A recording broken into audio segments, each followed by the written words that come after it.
I want to focus for the next few moments on understanding the meaning for your existence. No human being on earth, 7.1 billion of us, is a mistake. Not one of us is a mistake. We were sent here specifically to do something valuable. That means God had something that needed to be done that made you necessary.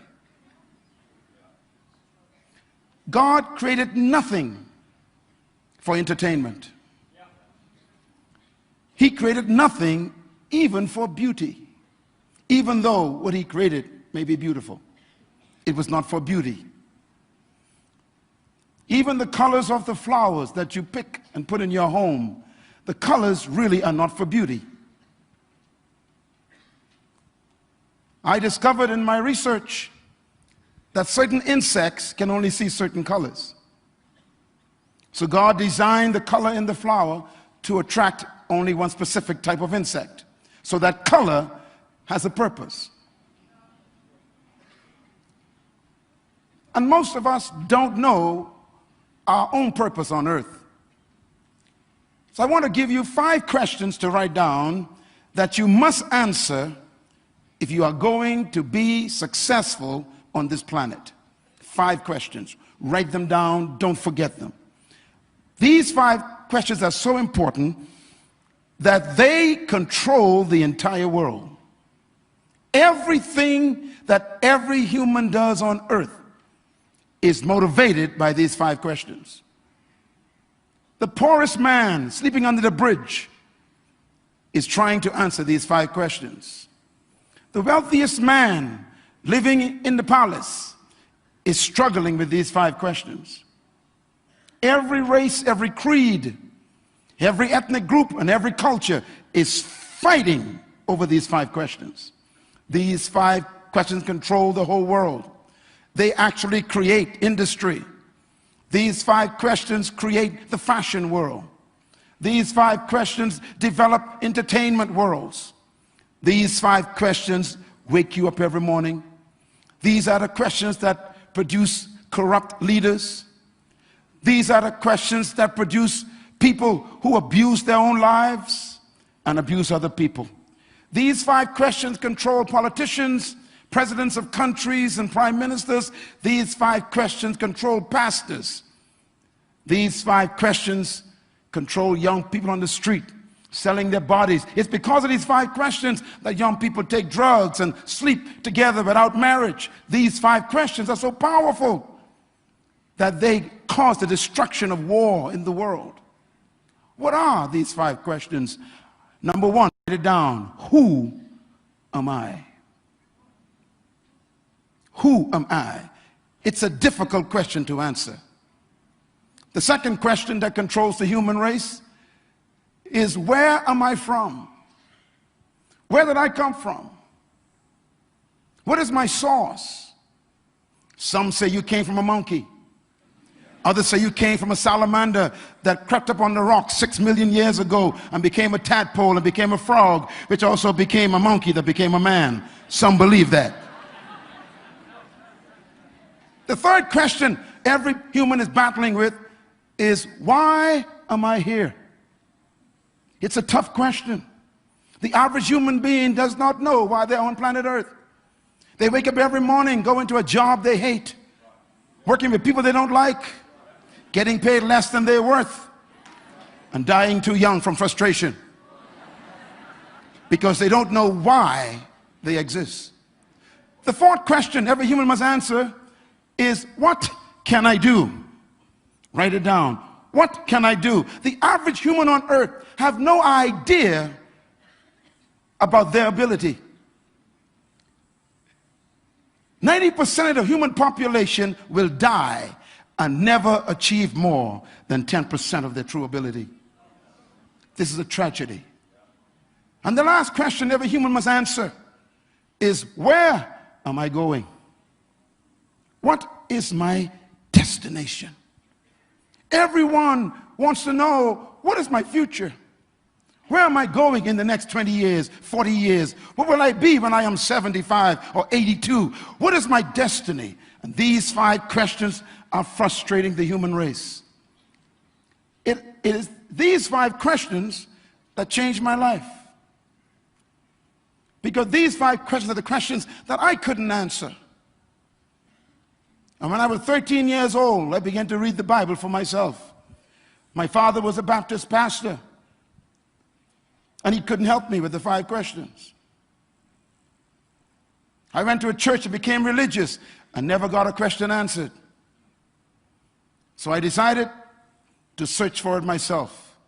And I picked up the Bible at age 13, very young, teenager, and I began to read the book of Matthew. And the book of Matthew led me to the book of Mark. And then I read the book of Luke, and I memorized the book of John, and my whole life as a teenager exploded. I became like an adult before time because I learned principles that adults didn't even know. And by the time I was 17 years old, I was the most famous teenager in my country because of the Bible I memorized.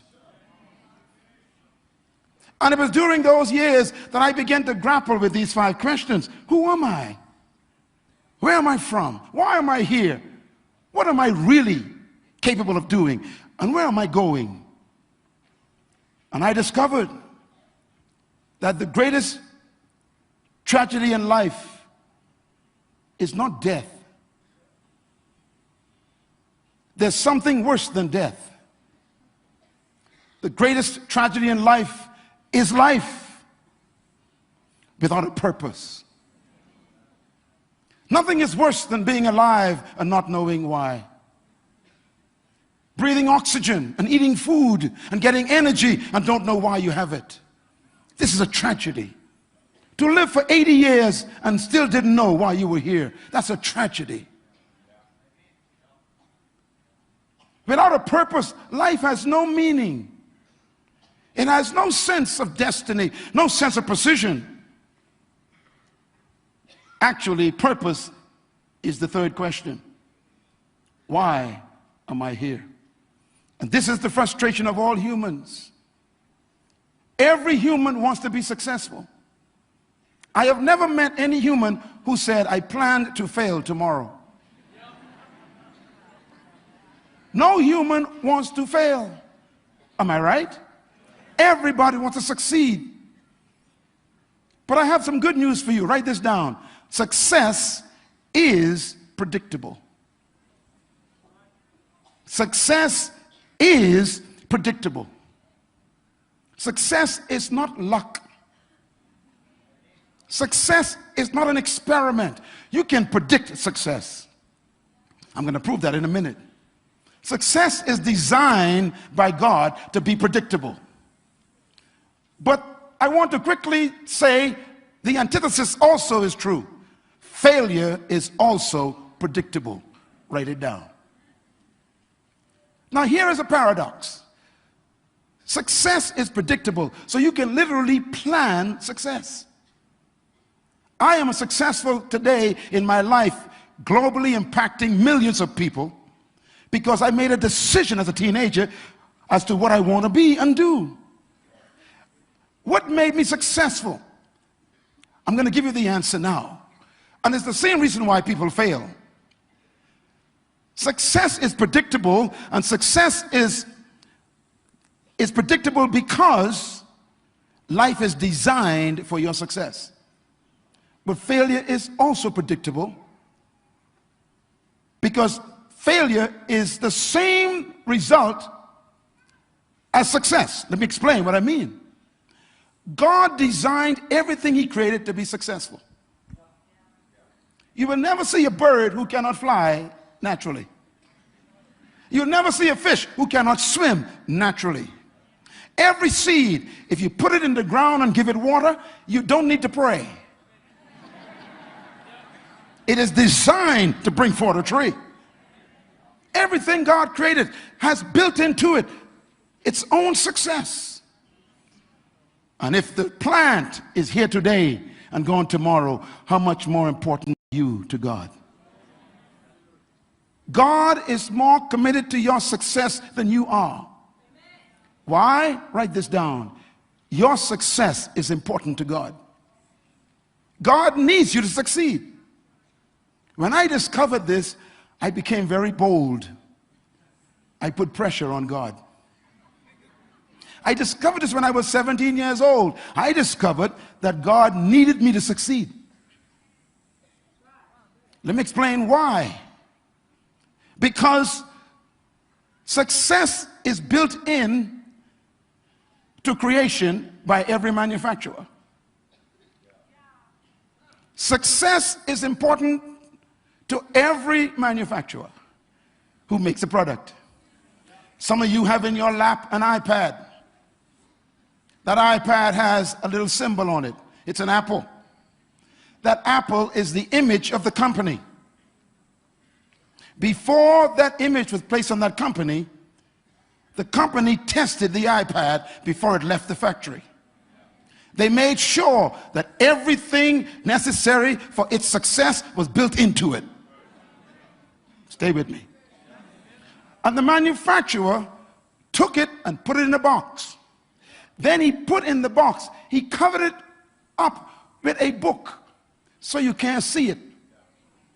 He hides the product under a book for a reason. He calls the book the manual. The word manual, write it down. The word manu means to make, and ul means to think. So manual simply means the maker's mind on paper. When you open the box, you don't see the iPad.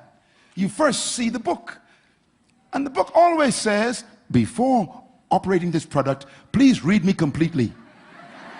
How many of you in this room read the book completely? Hold your hand up. Don't tell lies. You know you didn't. We never read that book, which means we don't know the mind of the manufacturer concerning his product. Now that book is simply a book of promises and laws. Write it down. Promises and laws. When you take the manual out, the first thing you will see is a photograph, the image. Then the next page you will see promises. This product will perform like this. This product will perform this. This product is guaranteed to perform this. And they have a long list of promises. But then when you get to the third page, it says, follow these instructions. Obey these laws. Do not operate near open heat. Do not operate underwater. Do not pretend or attempt to open it and fix it yourself. A lot of laws. Do not, do not, do not. Then the next page tells you what to do. And it tells you how to make sure the product succeeds. Then you get to the last two pages and you see something strange. First, it gives you what they call a warranty or a guarantee. The manufacturer guarantees that the product will perform exactly what it promises. But then it gives you a warranty. The warranty says, if you obey the laws that are in this book, then we guarantee that this product is under warranty, which means we will personally protect it. Then it says, if there is any defect in this product, do not attempt to fix yourself.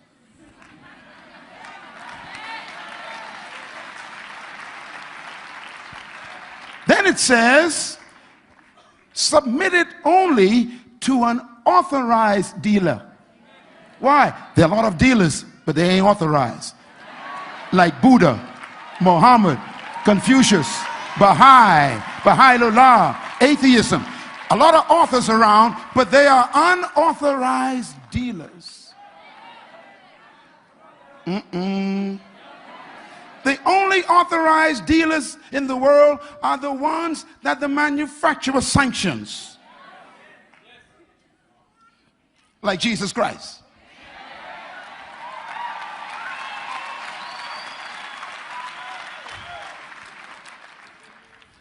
Then it says in the book, If this product is defective, put it back in the box, seal it, send it back to us at our expense. We will repair it at our expense. We will ship it back to you at our expense. And if it cannot be fixed, we will replace it with a new one at our expense and ship it at our expense. They're being very nice, aren't they? And the issue is, they don't know you.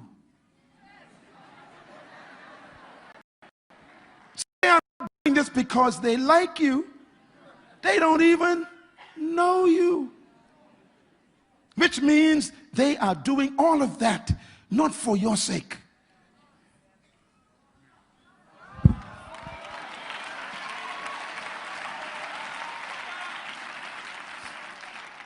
They will defend, protect, replace, repair, restore, not for your sake. They are protecting their name.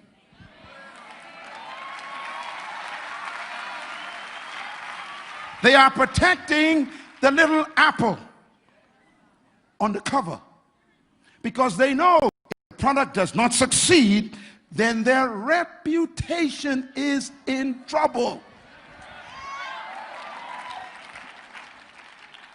Write the word reputation down in your notes.